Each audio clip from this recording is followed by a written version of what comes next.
quero dar primeiro as boas-vindas à Débora e falar um pouquinho do currículo dela. Claro que se eu esquecer alguma coisa, ela vai complementar, mas a professora Débora Fabiana é licenciada em bacharel em Educação Física, também é pedagoga, é minha colega no doutorado em Educação Física da PEP Unicamp. Ela tem especialização em Pedagogia na Infância, é professora, ou seja, põe a mão na massa lá no Prodecad e no SESI Unicamp. Também é professora universitária no Centro Universitário de Paulínia, né? E pesquisadora do LEP, que é o Laboratório de Estudos de Pedagogia do Esporte, da FCA lá de Limeira. Até com a camiseta não dá para ver, mas... Aqui, ó. Aí, ó, dá para ver. O Lucas já está entrando também. Bom, a Débora, ela tem como tema de pesquisa o tema da nossa conversa de hoje, que é o lúdico, o jogo e as artes marciais, né? Ela também tem experiência como atleta, é faixa preta de karatê, né? Representou a cidade de Campinas em competições. Desculpa. Americana. Americana Eu já competi por Campinas, mas foi uma vez só. Então, americana. Então, foi. Principalmente a carreira em americana, né?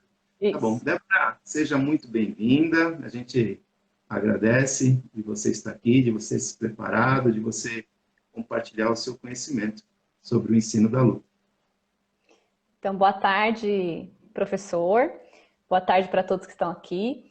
Eu queria agradecer pela oportunidade, né, pelo convite, pela oportunidade de estar aqui construindo conhecimentos. E também agradecer as pessoas que estão participando, que estão disponibilizando o seu tempo também para vir aqui, para a gente aprender juntos, né? Que eu acredito que conhecimento ele é construído, né, é co-construído entre as pessoas. Então, a ideia é que a gente construa aqui, ensina e aprenda ao mesmo tempo. Então, muito obrigada pela participação de todos, muito obrigada pelo convite. Legal. E essas são palestras que a gente está, na verdade, conversas que a gente está fazendo todo sábado. Como motivação foi esse período de isolamento, de quarentena, de restrições, né? Bem no que você falou, no sentido de compartilhar conhecimento, no sentido de construir junto e aprender junto. Então, Débora, para a gente começar o nosso bate-papo, vamos delimitar os temas. Eu queria que, de acordo com a sua pesquisa, de acordo com o que você trabalha, você falasse um pouquinho sobre a terminologia do que é para você o lúdico, o jogo e a luta. Você fala um pouquinho sobre isso para começar? Claro, com certeza.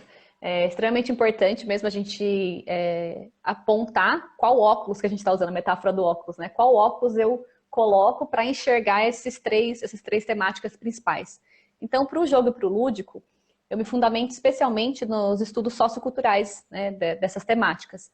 Então, nos autores clássicos como Kailoá, Huizinga, em autores como Kishimoto, em autores como Scaglia, né, mais contemporâneos, como Freire, que são da área da educação física. Então, sempre nesse campo da sociologia, da antropologia, da filosofia, da educação física e da educação. Então, né, com relação a esses dois principais conceitos, lúdico e jogo, para esse campo de estudos, o lúdico ele é considerado como liberdade de expressão. E é uma liberdade de expressão que ele possibilita que a pessoa que está, né, participando de determinada atividade, ela se engaje naquela atividade, ela seja desafiada, ela passe por incertezas. E principalmente, é bom delimitar isso, que o lúdico, ele está relacionado ao prazer, mas ele não é sempre prazer, né? Ele pode ser desprazer também. Mas o mais importante é frisar que o lúdico ele é liberdade de expressão. Entendi. Com relação ao jogo, o jogo a gente considera como uma atividade cultural, uma manifestação, então, social, que foi produzida pelos grupos sociais, e ela é historicamente ressignificada, né, nos contextos que ela se desenvolve. Então, para uma atividade ser jogo, ela tem que ter regras, ela tem que ter uma delimitação espacial e temporal, ela tem que ser voluntária, então quem participa tem que estar participando de forma livre, ela tem que provocar, né, possibilitar o arrebatamento, sempre com base nos desejos, nas motivações de quem está jogando, né? Também é uma atividade improdutiva, no sentido de não produzir bens após sua realização. E também tem grande importância no aprendizado e desenvolvimento, especialmente se a gente for pensar na teoria histórico-cultural do Vygotsky, que a gente vai falar um pouquinho mais para frente. Com relação à luta, a gente considera muito os estudos da professora Mariana Gomes, que também é formada na FEF Unicamp, que acho que é referência para todo mundo que estuda a luta, e também do professor Rufino. Né? Então, são as grandes bases, né? As principais, mas claro que existem outras também. E aí considerando também que a luta é uma manifestação cultural, que foi também produzida, ressignificada no decorrer histórico pelos diferentes grupos pelos quais ela foi sendo construída. E por isso a gente considera então a luta como um fenômeno polissêmico, né? Ela tem diversos significados de acordo com os contextos nos quais ela se desenvolve. Então ela já serviu para a guerra, serve para preparação física, para lazer, no campo educativo, para condicionamento físico, enfim, ela tem diversas finalidades. E aí, com relação à luta, o professor Rufino, ele diz que a luta, ela tem, pensando na parte corporal da luta, ela pode se dividir em duas modalidades, né, que a gente chamaria. Uma previsível e uma imprevisível. A previsível seria as ações como as formas, os katas, os katis, né, presentes em algumas modalidades, como Kung Fu, Karatê, Judô. E as imprevisíveis seriam o enfrentamento físico direto, a luta corporal.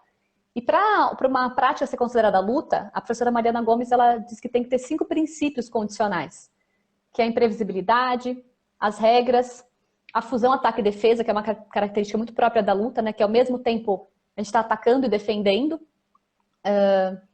o alvo móvel personificado, que é extremamente importante também, então assim como em outras modalidades a gente tem um alvo que ele é fixo e ele não é uma pessoa, nas lutas a gente tem um alvo que é móvel e é personificado no seu oponente, também, que é bem interessante. E, por fim, deixa eu ver, acho que eu falei previsibilidade, regras, fusão, ataque e defesa, alvo móvel e o contato proposital. Então, uma característica das lutas também é esse contato proposital. Então, propositadamente, eu tenho que ter contato com o meu oponente, com quem eu estou lutando. E, por fim, a gente considera também que a luta ela é um jogo, né? Se ela é imprevisível, ela tem regras, ela tem essa delimitação espacial e temporal. Quando o meu oponente ele faz uma ação, é como se fosse uma pergunta e uma resposta. Eu sempre tenho que dar essa resposta depois. Então a gente pode também considerar a luta como jogo. E aí, só para finalizar esse conceito de luta, para quem não é da área especialmente, né? A gente pensa nas lutas como 3 grupos situacionais grandes, né? Que poderia ser as lutas de curta distância ou de contato contínuo, onde eu estou muito próximo do meu oponente e estou o tempo todo em contato, como o judô, jiu-jitsu, sumô, aikido. As lutas de média distância ou de contato intermitente, como o karatê, o muay thai, o boxe, o taekwondo, e as lutas de longa distância ou contato mediado por um implemento, que a gente poderia chamar esgrima, o kendo, o kung fu, né, em algumas modalidades, né, que utiliza implementos e armas. Mas essas são as três conceituações desses temas principais. E aí depois, claro, se alguém tiver dúvida, a gente vai interagindo. Legal. Olha só, você está vendo quanta gente está chegando aí da FEF? Estou muito feliz. A professora Jack, falando em contato mediado, nosso grande amigo do coração, professor Michael Pereira, tem um colega que tem super referência. A Margem, não sei se você viu a Renata. Vi, a Renata chegou. Tudo bem, Renata? Tem uma galerinha aí chegando, tá? Então, eu queria dar continuidade falando um pouquinho sobre Vygotsky. Você é especialista, né? Você gosta muito dessa conduta, desse pensamento. Como que para você Vygotsky entra no ensino das lutas? Perfeito. Então, o Vygotsky foi um autor que eu tive contato na graduação ainda, quando eu estava fazendo lá a licenciatura na Unicamp. E eu comecei a ter contato porque, na verdade, começou lá na escolinha de lutas, que a gente vai falar um pouco mais para frente, né? Algumas inquietações que a gente tinha quando ia montar as aulas, né, preparar essas aulas, a gente tinha algumas inquietações e quando buscava na literatura, aquela literatura que a gente tinha no momento, ela não estava sendo suficiente para responder algumas questões. Então a gente foi procurar também outros autores, né? E a gente encontrou na teoria histórico-cultural, especialmente Vygotsky, mas tem Elkonin também, né, que é outro autor também dessa teoria histórico-cultural, também russo. E com relação à teoria histórico-cultural, ela considera, especialmente, que a criança ela é um ser histórico, né? Um ser histórico e cultural. Ou seja, ela se desenvolve em determinados contextos sociais e culturais que vão possibilitar com que ela tenha determinados comportamentos, determinadas condutas. E nessa perspectiva, então, a criança não é aquela folha em branco. Ela sempre traz conhecimentos, né, conhecimentos que ela adquire nesses contextos que ela perpassa, seja escola, seja clubes que ela frequenta, escolinhas, os espaços que ela pratica luta, enfim. Mas o que é bem importante considerar, que essa criança ela traz conhecimentos. Então, isso é o primeiro passo, né, para a gente considerar da teoria histórico-cultural. Outros conceitos importantes da teoria histórico-cultural são os conceitos de aprendizado e desenvolvimento. Então, para o Vygotsky, as relações de aprendizado e desenvolvimento, elas são sociais. Ou seja, eu sempre aprendo com relação aos contextos, né? O contexto social é muito importante. Então, para o Vygotsky, a criança ela aprende e se desenvolve, né? Então, primeiro ela aprende e aí a aprendizagem vai impulsionar o desenvolvimento. Também que é uma outra característica muito importante dessa teoria. Pra gente... E aí vem uma valorização grande do professor, né, e dos processos educativos, porque a partir do momento que a criança ela aprende, ela se desenvolve. Outro conceito bem importante da teoria histórico-cultural são as habilidades reais e potenciais e o conceito de zona de desenvolvimento proximal, para quem já teve contato, a famosa ZDP. Então, toda pessoa, né, não só criança, tem habilidades que são reais, que são habilidades que a gente desempenha de forma autônoma, sem ajuda, e habilidades que são potenciais, que a gente desempenha, desenvolve com a ajuda de outras pessoas mais experientes, que pode ser um professor ou não necessariamente um professor, ou também de auxílios de materiais, de auxílios de símbolos, de signos, né, como a escrita, como vídeos, como imagens, materiais específicos também, no caso da luta, alguns materiais que são próprios da luta, mas qualquer outro material de práticas esportivas. Mas a partir do momento que o professor ele consegue perceber claramente o que o aluno dele, né, que o educando ele tem de habilidade real que ele desenvolve sozinho e o que ele tem de habilidade potencial que ele desenvolve com ajuda, ele vai atuar nesse meio que seria a zona de desenvolvimento proximal, que é o que está entre a habilidade real e a habilidade potencial. E a ideia é que com esses auxílios, com essas mediações, o que é potencial hoje vire real no futuro. Tá? Então pode ser um futuro mais próximo ou um futuro mais distante. E aí é importante também ressaltar que as pessoas elas têm diversas habilidades reais e potenciais, são diversas zonas de desenvolvimento proximal. Pode ser que eu tenha habilidade real em determinada prática, em outra eu tenho uma potencial. Tá? E a ideia é sempre tentar ir caminhando, fazendo com que a potencial vire real. Legal, legal, legal. Muito legal também ver a galera entrando, tem o mestre Barbosa lá que entrou. O João do Lepe também. Internacionais, Débora, estamos lá nos Estados Unidos. Tá? Tem a Ariadne, né? Tem uma turminha... Estamos lá na zona também. A Isadora, né? Que participou também da história na escola de lutas. Né? Muito legal a presença de vocês. Débora, comenta um pouquinho, então, agora também outra referência muito forte na sua prática, que é a pedagogia do esporte. Né? Os professores como Roberto Paes, a Larissa Galati, o César Montagni, o do coração, né? Que você gosta muito dele, eu sei, o Alcides Scaglia, né? Você tem, inclusive, um capítulo de livro publicado com esses autores, né? Comenta um pouquinho da sua relação com a pedagogia do esporte. Claro. A pedagogia do esporte, então, é bem importante a gente ressaltar, né? Que ela está preocupada com os processos de ensino, vivência e aprendizagem das práticas esportivas, né? Práticas corporais e esportivas. Então, não necessariamente, quando a gente fala do termo pedagogia, a gente está se referindo só a crianças ou só a iniciação. A gente está pensando em todo esse processo de ensino, vivência e aprendizagem, desde a iniciação até o alto rendimento. E lembrando também que a iniciação ela pode ser tardia, né? Então, a gente pode ter adultos iniciando uma prática esportiva. Então, a iniciação ela não é só para crianças. Então, a pedagogia do esporte, ela se preocupa muito com o cenário que vai ser desenvolvido esse esporte, então o contexto que vai ser desenvolvido das práticas corporais e esportivas, com os personagens, então quem são essas pessoas que vão praticar, né, essa determinada modalidade. Então isso é bem importante, conhecer as especificidades das pessoas que estão praticando, né? E também se preocupa muito com os referenciais. Então existem alguns referenciais da pedagogia do esporte que eles têm íntima relação com as práticas esportivas e com as lutas também, né? Então a gente pode falar de 3 referenciais principais que são do texto da professora Gisele Machado, professora Larissa Galati e professor Roberto Paes. Então, são o referencial técnico-tático, que diz respeito especialmente aos gestos, né, no caso, vamos pensar nas lutas, né, aos gestos das lutas, aos problemas táticos que se desenvolvem na luta, então, as formas, por exemplo, aos movimentos, aos golpes, né, que tem das lutas. E, normalmente, nos processos esportivos, nos processos de ensino e aprendizagem, o foco é muito grande nesse referencial técnico-tático. E aí as pessoas, ou por desconhecimento também, né, ou por sempre ter uma ênfase maior no técnico-tático, acabam não desenvolvendo o histórico-cultural, que tem relação tanto com a história, o desenvolvimento, né, da modalidade, com as vestimentas, com as regras, sistema de competição, né? Tudo isso que faz parte dos conceitos daquela modalidade. E, por fim, referencial socioeducativo, que diz respeito aos valores desenvolvidos, né? A ética, as questões de gênero, as questões de violência, que fazem muita parte também desse imaginário, desse contexto simbólico das lutas. E às vezes a gente conhece algumas pessoas que praticam modalidade por muito tempo. Se você perguntar de onde surgiu a modalidade, por que mudou uma regra, a pessoa não sabe responder, né? Porque sempre às vezes tem um foco muito grande no técnico-tático. Mas esses são os principais referenciais que a pedagogia do esporte se debruça.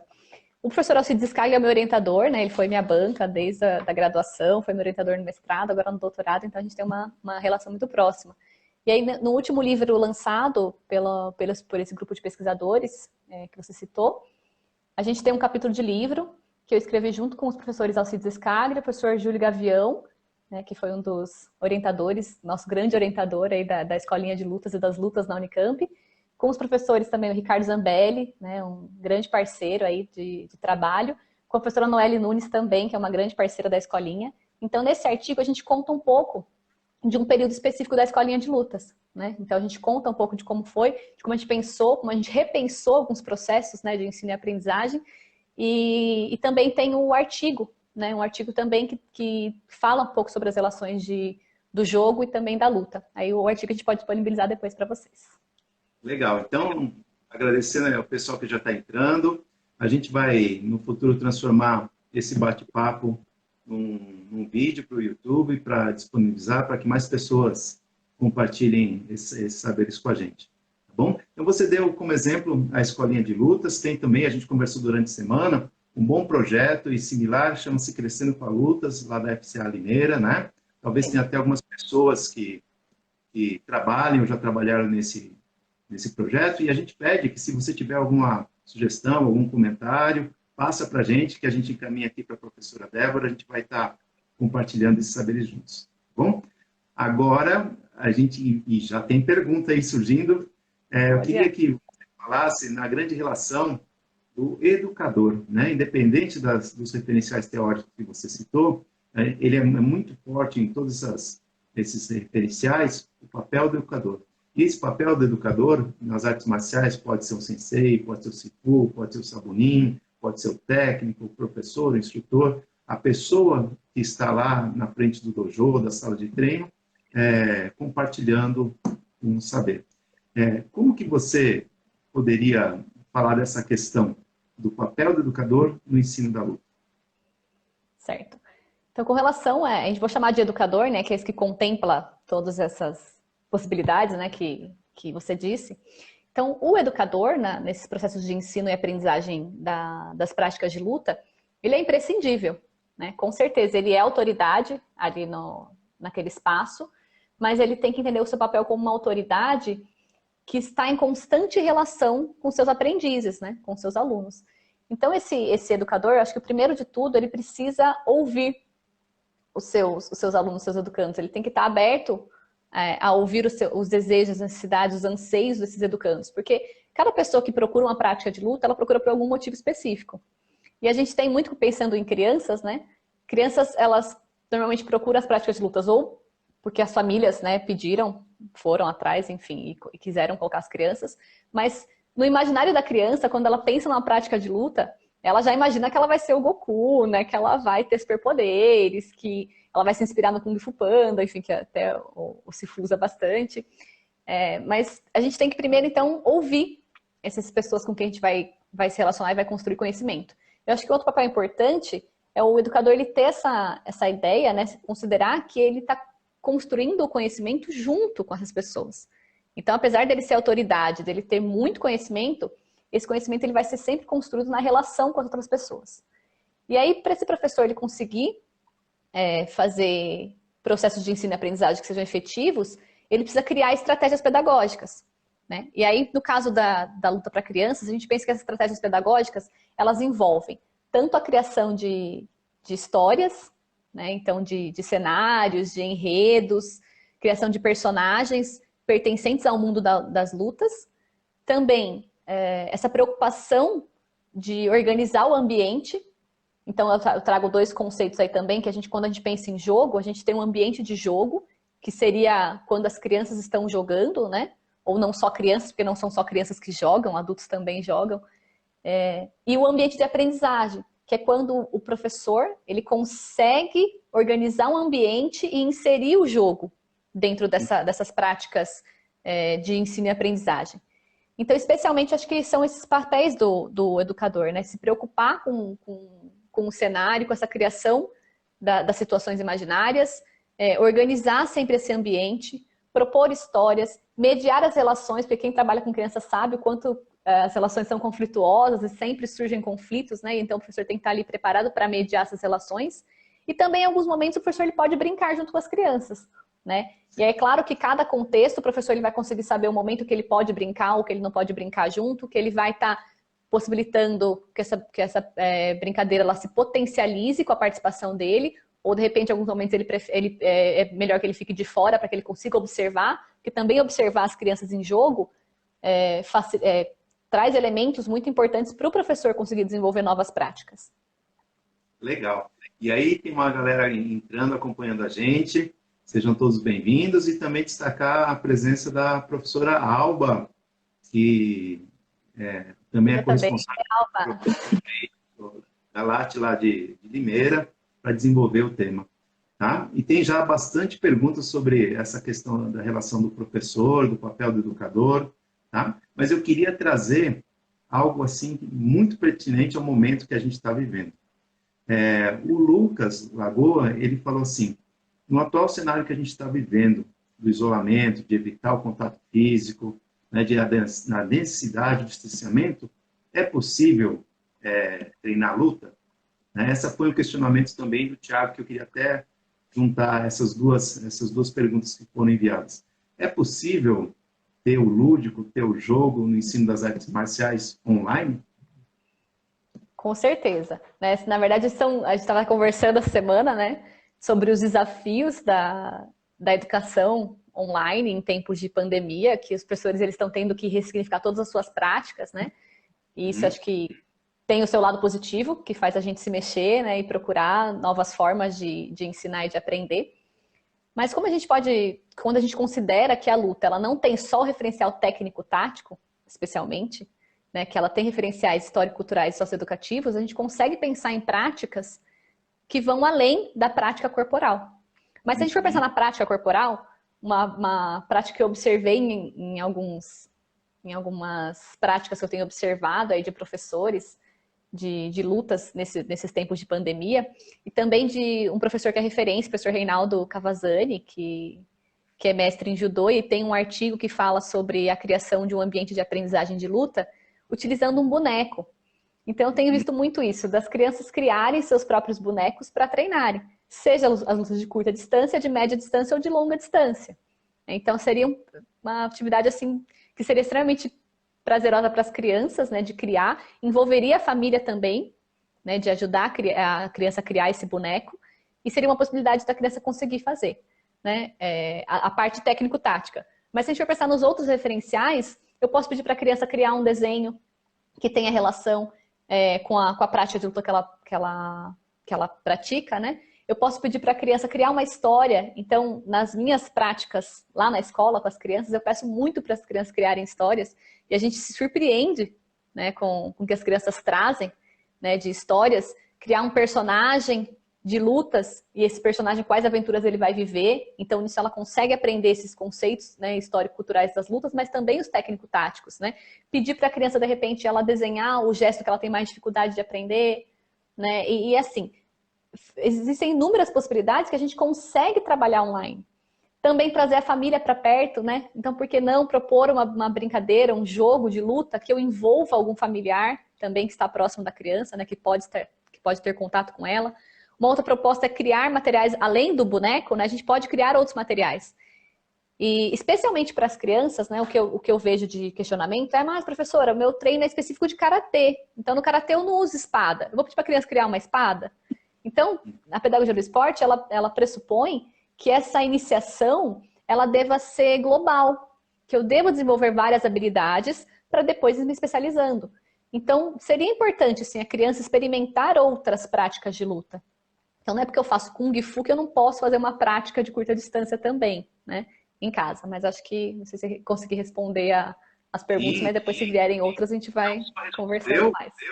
como já englobou outra, uma pergunta da Elisângela, que perguntou sobre essa questão do material lúdico, né? E você ainda agregou nessa questão que a gente pode envolver a família, né? Que a Sim. gente pode, através da criação de uma história, de uso de materiais que não precisam ser complexos, não precisa ter um boneco profissional de judô, Não, de você pode, com um travesseiro, com um lençol, desde com autorização dos seus sim. pais.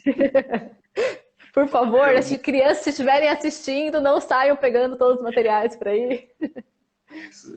Esse é um Eu alerta vi que eu sempre dou nas aulas online, vejo espaço, vejo se vai derrubar nada, cuidado para não chutar o gato, o cachorro, Por e assim favor, vai. eu vi uma ideia bem interessante que Hum. pegaram, sabe aqueles espaguetes de piscina? Então pegaram 2 espaguetes, colocaram assim e vestiram o kimono no espaguete. E aí virou um boneco, né? Super acessível também, dá pra gente criar. E a gente tem Espadinha feita conversado, com jornal, né? Enfim. então essa criatividade que é muito forte na nossa cultura brasileira, né, ela está bem presente. E isso de você se reinventar, de você se virar de acordo com as condições que você tem, é uma coisa que a gente tem falado todo sábado aqui, seja na área da saúde mental, da nutrição, das palestras anteriores, sempre esse princípio comum, de você se reinventar, de você se adequar, de você inovar para viver esse novo momento. Tá? A Elisângela também pergunta sobre trabalhos lúdicos e materiais para pessoas com deficiência visual, se você conhece, ou se tem uma referência. Eu estava dando uma olhada nessa pergunta e com relação às lutas, a gente tem até uma modalidade específica para pessoas com deficiência visual, né? Para quem não sabe, existe o judô paralímpico, que é para pessoas com baixa visão ou deficiência visual total. E, e é uma prática que já é consolidada, é um esporte paralímpico, enfim. Quando eu trabalho, na minha experiência de educadora e de 10 anos já como educadora, eu nunca trabalhei com uma criança com deficiência visual. Já trabalhei com crianças com deficiência intelectual, com TEA, né, que é transtornos do espectro autista, enfim, com outras deficiências, deficiência física, mas a visual não.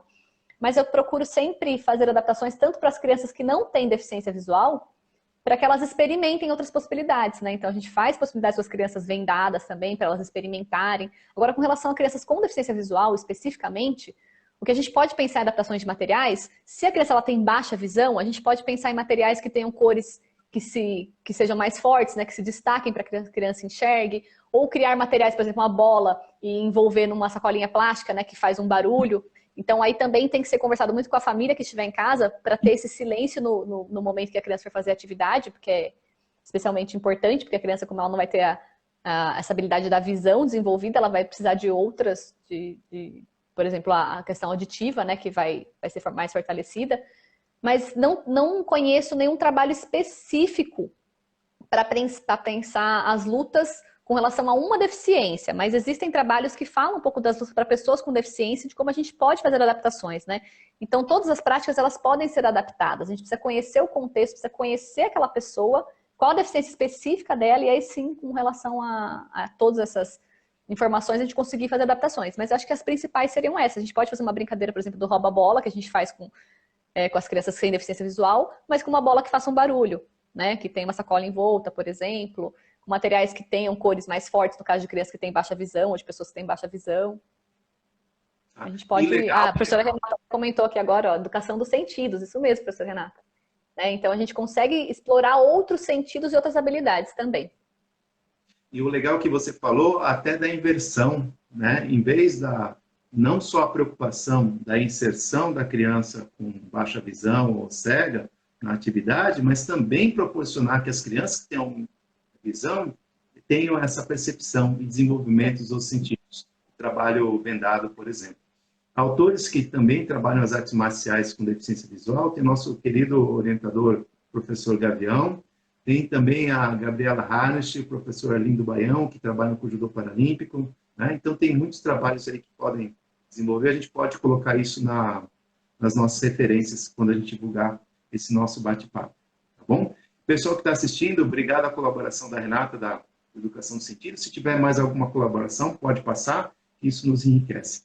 Quem compartilhou e gostou do que você falou foi a Bruna, da Academia Reviva. Bruna, filha do Messias, do coração, está acompanhando. Obrigado, Bruna. Tá? O Caio, ele fala da questão da bronca. Como lidar com crianças bagunceiras? É necessário chamar a atenção delas, ou seja, da bronca, perante a classe, né, no sentido de melhorar o comportamento delas? O que você acha da bronca? O que você recomenda para crianças bagunceiras? Bom, acho que criança bagunceira tem toda a turma, né? Com certeza a gente sempre tem aquelas crianças que nos desafiam e fazem a gente repensar toda a nossa prática. E acho que as pessoas que trabalham comigo, especialmente meus estagiários, sabem o quanto essas crianças elas nos desafiam a repensar, né? E o que eu tenho feito, assim, de prática pedagógica, quando eu tenho algumas crianças que elas nos desafiam, elas, né, as que a gente rotula como bagunceiras, eu procuro dar alguma função para aquelas crianças. Então, por exemplo, eu sempre tenho um ajudante, né? Aquela criança que vai ser ajudante do dia. Então, por exemplo, aquela criança que está com mais dificuldade de se inserir, ela pode ser ajudante. A gente dá uma função. A gente pode dividir em grupos, por exemplo, se eu estou dando uma aula, né? Não pensando agora em uma aula online, uma aula presencial, que eu estou dando aula para várias crianças ao mesmo tempo, eu posso dividir em grupos e colocar essas crianças como responsáveis pelos grupos.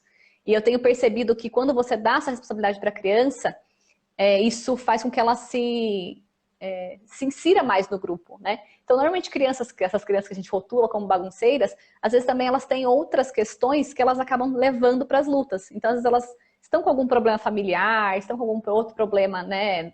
Às vezes na escola, e que elas levam esses problemas para o nosso dojo, para o nosso espaço de lutas também. E é claro, chamar a atenção faz parte também do papel do professor, né? Chamar a criança e falar, olha, eu sempre sigo esse caminho, né? Quando eu vou dar uma aula de qualquer prática corporal, mas especialmente de lutas, combinar com as crianças quais são as regras desse espaço e dessa aula. São essas, essas e essas. E essas regras elas têm que ser retomadas todas as aulas. Não adianta eu passar uma regra lá em janeiro e nunca mais, a gente está lá em julho, eu nunca mais retomei a regra. Então, com as crianças especialmente, todos os dias, né, a gente tem que retomar as regras. Então, cada vez que eu vou retomando as regras vão tomando consciência do que elas podem ou que elas não podem fazer naquele espaço. E construir as regras coletivamente também é uma boa estratégia. E aí, no momento que a criança ela transgride aquela regra, eu chamo ela e falo, olha, qual era a nossa regra com relação a essa, né, essa atitude específica? Qual que era o nosso combinado? Eu uso muito a palavra combinado, né? Então, qual era o nosso combinado? Você descumpriu o nosso combinado. E aí também é importante ter regras com as crianças do que a gente faz com uma pessoa quando ela descumpre o combinado. Né? Então, quando a gente acorda junto com as crianças, quando está muito claro para a criança qual que é a regra, e qual vai ser, né, a punição para caso ela transgrida aquela regra, fica muito mais fácil se relacionar. E também essa outra estratégia de dar funções para essas crianças, né? A gente percebeu muito isso quando a gente trabalhou na escolinha de lutas, né, com relação, quando a gente criou as mangas, né? Então eu, o professor Ricardo, a professora Noelle, enfim, a gente criou mangas para as crianças, porque a escolinha de lutas, para quem não sabe, a gente trabalha nessa perspectiva das lutas de modo global. Então a gente não dá aula de uma luta específica. Então a gente pensa naqueles grupos situacionais, né? Aulas de curta distância, de média distância e de longa distância. E aí a gente pensou, né? Se nas modalidades de luta existem graduações, dá pra gente pensar as graduações aqui também. Não no sentido de, eu sou melhor que os outros porque eu sou manga laranja. Mas no sentido de, olha, eu conquistei habilidades, e não só habilidades físicas, né, o que é bem importante, para eu conseguir avançar. E aí quando a criança, ela era, um exemplo, nossa, você é manga laranja agora, olha, você é muito importante aqui no seu espaço, você é um exemplo das crianças. Isso motiva também a criança, né? Ela começa a perceber essa responsabilidade que ela tem perante ao grupo também. E legal que você falou, se a gente trazer isso para a nomenclatura das artes marciais japonesas, a gente está falando do Bushido, que são as normas de luta, né? Tá. Sim. E aí, falando ainda em disciplina, em comportamento, o Anthony pergunta se tem algum momento, a gente viu, né, nos textos, na sua abordagem, que o lúdico, o jogo, pode ser uma excelente ferramenta, né, para o aprendizado. Mas tem algum momento que o jogo, o lúdico, pode atrapalhar, na sua opinião? Eu acredito que não, necessariamente assim, falar, o jogo ou o lúdico ele pode atrapalhar, porque qual que é a dificuldade, né, que eu percebo quando eu vou trabalhar com formação de professores especialmente, quando a gente trabalha com o jogo, né, com essa liberdade de expressão, fica com certeza mais difícil de controlar, porque o jogo, ele é imprevisível. Então a gente passa um jogo, a gente não sabe exatamente qual ação né? Qual vai ser o final dessa atividade, né? O que pode decorrer daquilo. Então, e isso que é o bem desafiador para o professor, porque ele passa uma atividade que ele não necessariamente sabe o que vai ser, o que vai ocorrer daquela atividade, né? Ele tenta organizar o ambiente para que ele atinja os objetivos propostos. Mas o jogo ele pode se desdobrar em outras ações. Mas o que a gente percebe muito assim? Perdão, pode falar. Não, pode concluir, desculpa. Então tá. A gente percebe muito o jogo ele sendo utilizado nas práticas de luta só no aquecimento. Então, eu faço um pega-pega para aquecer e depois eu não uso mais o jogo. Mas o jogo, ele pode e deve ser utilizado durante todo o processo ali de ensino e aprendizagem daquelas práticas. Então, se eu estou pensando numa prática imprevisível, que é a luta, é o enfrentamento, não faz sentido eu só trabalhar práticas previsíveis. Então, por exemplo, se eu vou trabalhar a luta de karatê, né, que eu tenho um confronto com uma outra pessoa, que eu não sei quais ações ela vai desenvolver, e aí com relação às ações dela eu tenho que dar minhas respostas, ou seja, práticas imprevisíveis. Se eu fizer o meu treino todo só de Kihon, só dos fundamentos, ou o tempo todo só fazendo os meus movimentos num saco de pancada, eu não estou trabalhando a imprevisibilidade. E aí, quando eu chego na luta, que eu tenho um oponente, eu tenho muita dificuldade de reagir àquela situação imprevisível. Então, não dá para eu trabalhar só de forma previsível e depois, quando eu chego lá na luta, na competição, que é imprevisível, a criança ela não sabe como lidar. Não só a criança, né? O adulto, enfim, porque a gente fala de jogo da iniciação até o alto rendimento. Então, acho que é bem importante pensar. Né? O jogo ele é a resolução de situações, problemas e de situações táticas. Uhum. Tem muitas perguntas aqui. Eu queria só fazer um comentário sobre imprevisibilidade. O Bruce Lee já dizia que madeiras não reagem. Naquele filme Exatamente. Se você fazer algo parado, estético, na hora de uma luta, vai ser totalmente o oposto. Tá? A Ariana falou com a gente sobre essa questão da contextualização e dos objetivos. E uma coisa é você ensinar através do lúdico, ensinar ludicamente, e o outro simplesmente dar atividades brincantes, né? Quais são os cuidados, as diferenças desses dois? A brincadeira pela brincadeira e o contexto lúdico, assim, com um objetivo. Então, a palavra-chave já apareceu aí, objetivos, que é aqueles dois ambientes que eu falei, o ambiente de aprendizagem, desenvolvimento e o ambiente de jogo, né?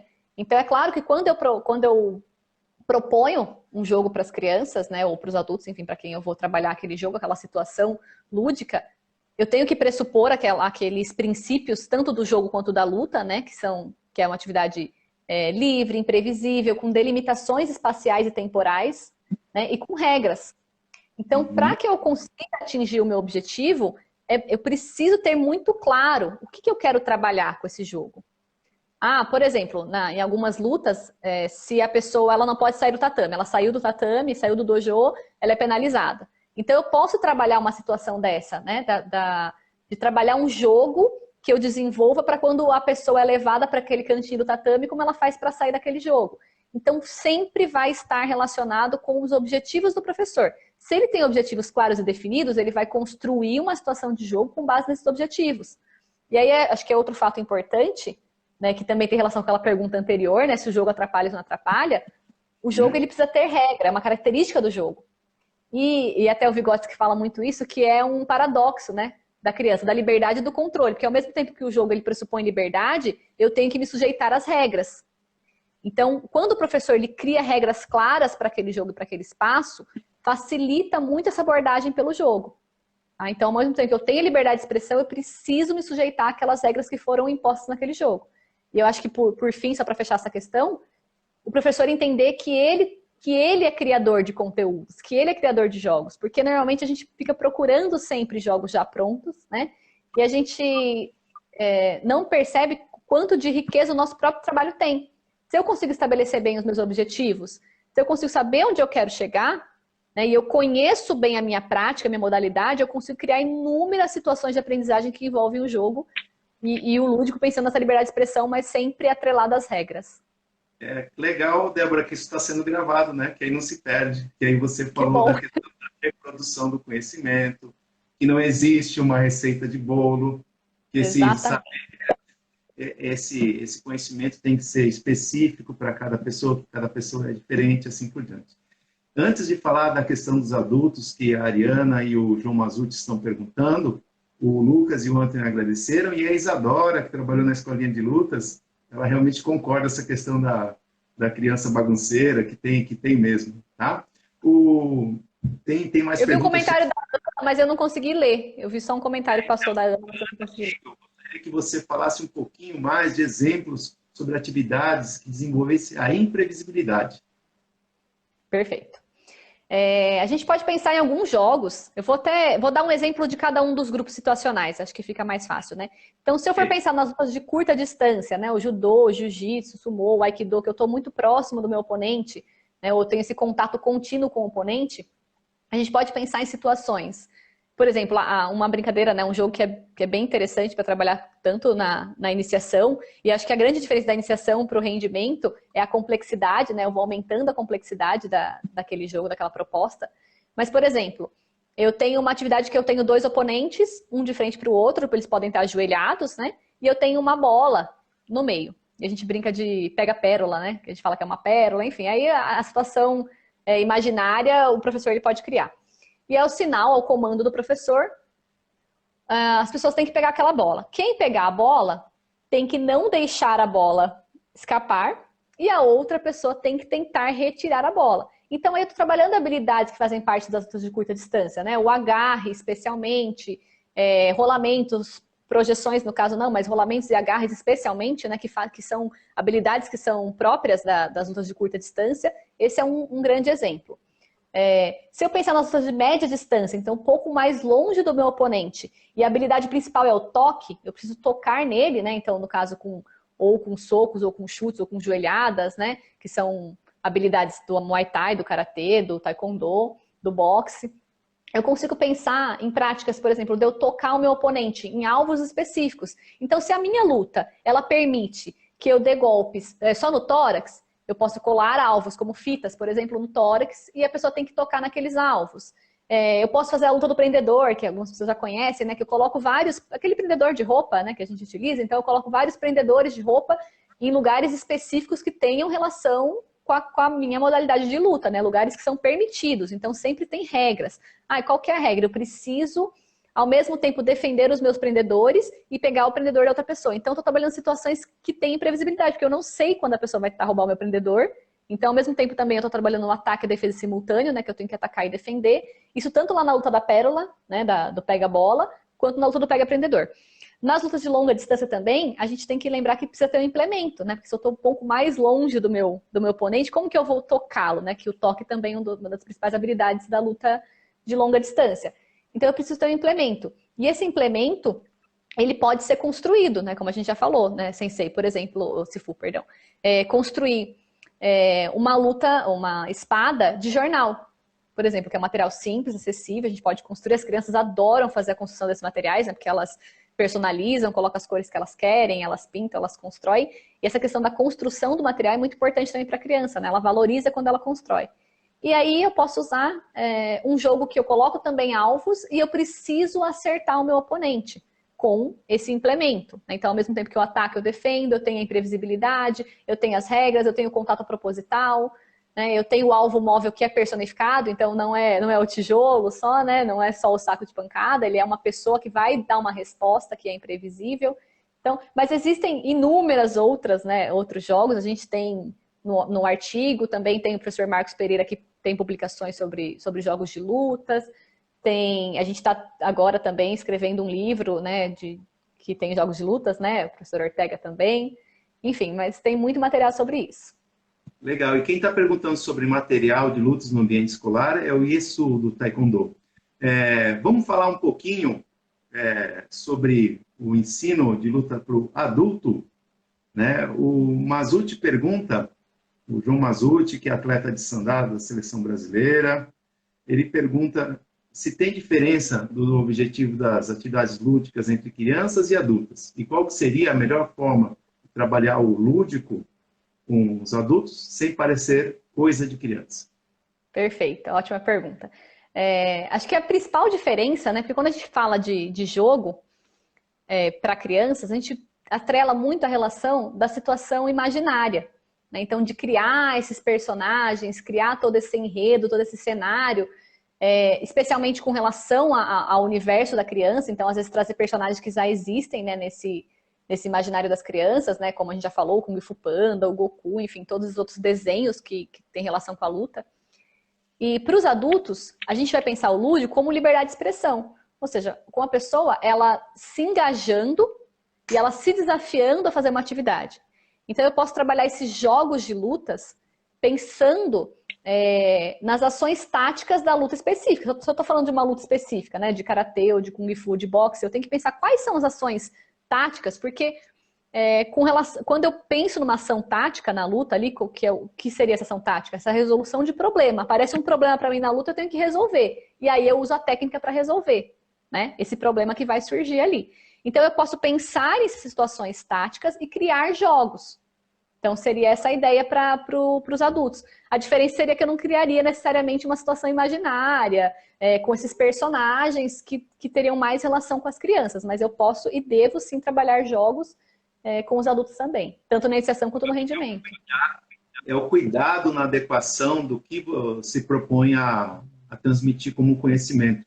A gente não pode nem tratar a criança como mini adulto, nem utilizar o lúdico com os adultos. São linguagens diferentes. Isso eu acho que cabe até a questão com os idosos. Da mesma forma, acho que dá para trabalhar o lúdico com os idosos. Tem o trabalho do meu orientador, professor Ushida, que ele trabalha de forma super lúdica, super divertida com idosos. Tá? Então, acho que essa questão envolve muito o planejamento, o cuidado, o trato do conhecimento e adequação para quem vai estar aprendendo, né? Falar a linguagem de cada um, não é isso? Conhecer o seu público, né? Acho que é o mais importante. E acho que com relação aos idosos, a gente tem fez um trabalho, desenvolveu muito interessante lá na Unicamp, intergeracional. Então, que a gente colocou as crianças e os idosos juntos, né, para ensinar e para aprender. E foi muito interessante, né? Porque quando a gente pensa em lutas, o professor Ricardo Zambelli, acho que é mais especialista nessa área, né? Sempre a gente atrela com relação à violência, né, agressividade, acaba confundindo esses conceitos. E aí, especialmente as pessoas mais velhas, não tiveram as lutas na escola, né? Se ainda hoje a gente já tem dificuldade de inserir lutas na escola, imagina antigamente. E aí é muito interessante quando você propõe lutas para idosos em interação com as crianças, né? Então, ambos aprendem ali, uma relação muito interessante de aprendizagem. E aí o professor Ricardo Zambelli está falando também do cuidado que a gente tem com os diferentes níveis de complexidade, né? E aí eu posso até complementar a questão da segurança. Quando a gente vai ensinar a luta, uma atividade, por exemplo, não adianta querer exigir um rolamento para uma criança se ela não tem os primeiros cuidados, desenvolver passo a passo. Tá? A Ana, o Lucas e o Anthony agradecem as respostas. E eu queria juntar duas perguntas da Renata Zuzzi e do mestre Barbosa, que está lá nos Estados Unidos, sobre a relação da família, né, do pai, da mãe, do responsável legal, dos professores, dos diretores, do ambiente escolar, das restrições que a gente tem, os impeditivos do ensino da luta. Ainda hoje a luta tem muitas dificuldades de ser ensinada no ambiente escolar, e até mesmo na academia, né, onde a gente vê a construção de um trabalho, né, a gente vê, por exemplo, alguns pais que não gostam das atividades lúdicas, né? O que você comenta em relação a isso? Como quebrar essas barreiras? Acho que, primeiro, né, se a gente for pensar na escola, já tem estudos que mostram, né, o estudo do nascimento, especialmente, quais são as restrições para trabalhar luta na escola, né? Uma delas é a relação com a violência, né, especialmente, luta é violento, luta é briga, então não quero que meu filho faça luta, enfim, é uma das primeiras. A segunda restrição é a falta de conhecimento dos professores.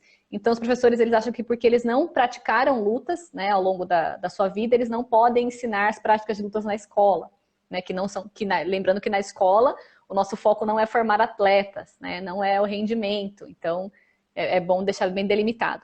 E uma outra restrição é a questão dos materiais. Mas eu não tenho tatame, como é que eu vou dar aula de luta sem tatame, né? Então, com relação à segurança. Enfim, então, quando a gente vai trabalhar lutas na escola, a gente realmente enfrenta algumas resistências Eu tenho enfrentado resistências com relação ao gênero, principalmente. Então, quando as meninas vão praticar lutas, eu tenho famílias que não querem, que se opõem no primeiro momento. Nossa, mas menina pode fazer luta, né? Menina pode lutar. Então, a professora Renata Zuzzi, que está aí contribuindo também, ela é especialista nessa área de gênero, ela também até pode fazer mais contribuições com a gente, mas a gente encontra muito isso. E é claro que a gente sabe que para o professor ele desenvolver uma prática de luta, ele precisa ter um ambiente seguro, né? Ele precisa ter, e não um ambiente só um ambiente material, né? Mas um ambiente de apoio ali dos seus gestores, dos outros pares. Isso é muito importante. Então a gente sabe que é um trabalho que é difícil. Quem é das lutas sabe que a gente encontra muitas resistências quando vai trabalhar esse conteúdo na escola. Mas acho que isso não pode ser sinônimo, não pode ser um motivo para a gente desistir, né, de fazer esse trabalho e de conseguir conscientizar outras pessoas e formar outras pessoas para que a luta ela consiga ser desenvolvida. Então, se eu não tenho tatame, eu posso priorizar outras práticas, não necessariamente só as lutas de contato contínuo ou curta distância, que eu preciso, né, ficar mais no chão. Eu posso priorizar as lutas de média distância, de longa distância. Eu utilizo muitos materiais recicláveis, então eu construo escudos com aquela cartela de ovos, né? Então a gente utiliza muito, a gente constrói muitos materiais. E aí, acho que a importância, especialmente, de conhecer bem o assunto. Quando a gente conhece o assunto, quando a gente domina nossa prática pedagógica, a gente leva segurança para essas famílias. Então, olha, famílias, eu sei o que eu estou fazendo, eu estou embasada, eu estudei para isso, eu tenho uma formação que me permite desenvolver esse conteúdo. A luta, ela é um conteúdo da cultura corporal, portanto, ela faz parte da educação física, assim como a dança, a ginástica, o esporte, os jogos, né? Então, primeiro o professor ele precisa dessa segurança para passar para as famílias. Então, eu costumo sempre participar de reuniões pedagógicas para mostrar o que eu estou desenvolvendo, para falar para as famílias, olha, eu vou desenvolver luta por isso, especialmente porque é uma prática da cultura corporal, né? Então, eu tenho lutas brasileiras, então é bem interessante quando a gente fala das lutas brasileiras também para fundamental. Eu tenho a capoeira, eu tenho jiu-jitsu brasileiro, eu tenho outras práticas de lutas que fazem parte do nosso patrimônio cultural também, então é bem importante a gente colocar isso para as famílias. Mas eu acho que essas restrições elas existem e sempre vai depender muito do professor como ele vai dialogar com essas famílias, né? E também plantar a sementinha nas crianças. Eu acho que é isso muito importante. Quando a gente mostra para as crianças que essas práticas elas são importantes e a gente consegue ali na nossa prática pedagógica fazer com que as crianças diferenciem o que é luta e o que é briga e elas comecem a valorizar isso como mais uma prática da cultura corporal que elas vão conhecer, elas levam isso para as famílias também, que é bem importante. Igualmente, isso pode ser aplicado também na academia, né? O contexto de por que está sendo trabalhado tal técnica. Acho que a grande questão, como a gente já falou, é a propriedade, a preparação, o estudo que o profissional tem que ter, o educador, na hora de planejar o seu ensino. E acho também a gente precisa se valorizar enquanto profissional também, né? A gente faz aquela metáfora, né? Imagina se eu vou lá no consultório fazer uma cirurgia, eu fico falando para o médico como que ele tem que fazer a cirurgia. Né? Então, a gente precisa mostrar que a gente tem o conhecimento, que a gente é o profissional, né? Que nós somos os profissionais naquele momento, naquele contexto, naquele espaço de prática, seja na academia, seja no clube, seja na escola. E quando a gente mostra que a gente tem conhecimento e que a gente sabe o que a gente está fazendo, que a gente tem objetivos claros, começa a quebrar barreiras com as famílias, né? Mostrar que a gente sabe o que a gente está fazendo. E realmente, eu não lembro quem fez o comentário, nessa dificuldade de trabalhar com o jogo, com o lúdico, no ambiente de lutas, né, que é um ambiente muito tradicional ainda, que a gente sabe, né, que é extremamente tradicional, que a gente tem aquelas relações de mestre e aprendiz, né, que elas não necessariamente elas têm que deixar de existir, porque eu vou trabalhar com o lúdico, com o jogo, eu vou continuar tendo respeito pelo meu mestre, pelo meu sifu, pelo meu sensei, e não é porque eu estou jogando que eu não vou mais ter essa relação de respeito, né, e essa relação de hierarquia, e entender que o mestre e o professor, ele é a autoridade naquele espaço. Mas eu acho que é sempre isso, a gente se fundamentar, especialmente em estudos científicos que já têm mostrado, né, a importância do jogo no desenvolvimento da luta e também em outras práticas, né, como esportes coletivos. No futebol a gente enfrenta muito isso também, né? Mas eu acho que é isso, é sempre mostrar que a gente tem esse conhecimento e sempre continuar estudando, para que a gente tenha fundamento e embasamento para defender determinado posicionamento. Ô, Débora, está acabando o tempo, eu acho que vai esgotar, e eu queria então finalizar com duas contribuições. Você pediu e a Renata atendeu. Ela falou que as lutas, durante muitos anos, foram entendidas como incompatíveis com a natureza feminina. E a partir de estudos do determinismo biológico e do mito da fragilidade feminina, né? E a sociedade, os novos educadores, eles vêm mostrando justamente o contrário, que não tem espaço restrito, né? A mulher, o feminino, tem espaço onde ela quiser, né? Nós temos vários exemplos bem-sucedidos de mulheres praticando, né? É uma coisa que vem sendo ressignificada. Queria trazer também duas contribuições do Sensei Sandro Santos. Ele falou da questão da disciplina, do uso da liberdade para a contenção, que é essa apropriação do significado da disciplina, né? E outra coisa bem bacana que ele falou, quase poético, é trazer a luta para afastar a briga. Isso tudo acho que é um processo de conscientização, né, daquilo que realmente são os valores da luta. Então, olha só, Débora, não vai dar para a gente atender toda a galera, porque o nosso tempo já está terminando. Tem contribuições aqui da Elisângela, né, falando da questão das regras. Tem a Jack Patatas agradecendo. Tá? Pessoal, tem mais participações da Gina Tonello, só que infelizmente a gente não vai poder contemplar tudo, né? Fica uma... Ixi, olha, Débora, faltam 27 segundos. Faça suas... 20 segundos. Pessoal, muito obrigada pela participação de todos. Fiquei muito feliz com as suas contribuições. E eu espero que a gente continue esse diálogo. Então, eu estou disponível pelo Instagram, pelo Facebook, por e-mail. Eu posso passar também para o Cifu, meu e-mail. E vocês podem entrar em contato para a gente conseguir construir junto esses conhecimentos com base nessas dúvidas. Muito obrigada, viu, pela oportunidade.